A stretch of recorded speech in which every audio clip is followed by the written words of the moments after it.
Riley, appreciate you joining us. Let's go Ron, BJ, and John, or John doesn't go, so Ron and BJ.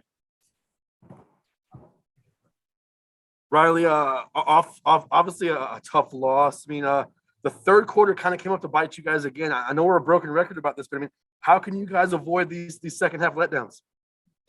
Yeah, like you said, I mean, football is a humbling game. This is an extremely tough loss. Losing on the blue is never acceptable. We as a team just need to be more consistent. I think we just need to simplify and continue to focus on, the standard that we need to uphold here. And we didn't do that tonight. And so it's just getting back to it, reflecting on the game, right now and moving forward so that we can come out next week with, a chance to respond against a very great BYU team. I think you guys gave up only 15 rushing yards in the first half. I think it was 113 in the third quarter. Did they make an adjustment offensively to kind of hit those big plays? Were you guys just missing assignments? What happened there?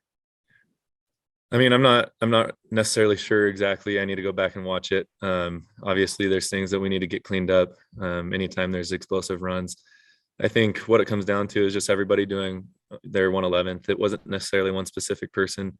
From the D line to the LBs to the secondary, getting involved in run fits.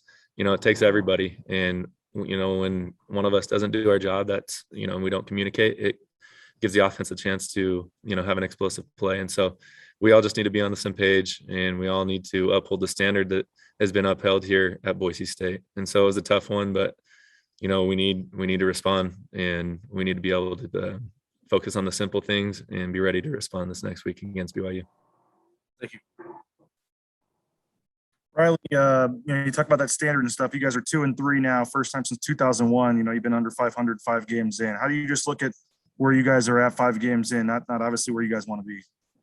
Yeah, I mean, like I said, it's extremely disappointing to be in the position that we are. I think our team, we talk about it all the time. We talk about responding, and so we're going to do just that. We need to focus on the details, focus on where we need to improve again, and continue to work hard throughout the week and prep. Whether that be getting in the film room more, communicating to the guys on the field at practice. Whatever that is, we need to do it because, like you said, we're 5 games into the season and there's things that we need to fix, obviously. And so we need to figure out what it is so that we can uphold that standard. I know fans are obviously very passionate, but, they're predictably obviously upset about the start and disappointed. I mean, what would you say, I guess, in terms of there is 7 games left, you guys still have a chance at your goal of winning the Mountain West and stuff? I mean, how do you look big picture at, yeah, it sucks right now, but I'm sure you guys are still confident moving forward, right? No, yeah, for sure. And, Bronco Nation has always had our backs. We appreciate them, continuing to show out for us because, it means a lot. They really do have an impact on the game. And, there's nothing that we could say, we really do appreciate everything that they do for us and for them to continue to show up for us. And so they're, like you said, there's 7 games in the season. There's a lot of football left to be played. There's a lot of chances for us to respond. And so we're going to do just that. And it starts today. And so continue to stay behind our backs, Bronco Nation, because we really appreciate it. And, we couldn't do it without you. How do you, some of the turnovers today put you guys in a tough spot, putting Nevada right down there in the red zone or close to it. How tough is that as a defense, I guess, when all of a sudden they're starting to drive in field goal range? I mean, as a defense, we understand that sometimes we're going to be put in a position where there's going to be a sudden change where, the offense, turns the ball over, and we understand that we need to respond as a defense. I thought we did a good job at that.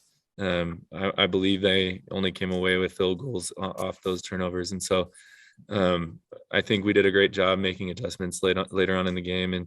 And so, I mean, as a defense, we just got to be able to respond and know that, it's not over till it's over. And there's always an opportunity for us to get the ball back for the offense.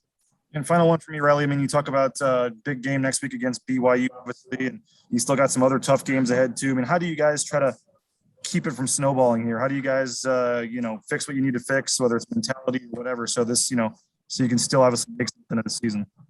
Definitely. I mean, I think not only reflecting on the game tonight, but, we're going to get together as a leadership group. We're going to get together with the guys on our team personally. And, as players on the defense, offense, we're going to get together with the team, have a talk with them and figure out what we can do as players to continue to uphold that standard. And so, we truly are trying because, like you said, we don't want this to snowball effect, into the next game. And so we truly are trying, and we're trying to figure this thing out. We're working our butts off day in and day out. And so we just need to figure out what it is.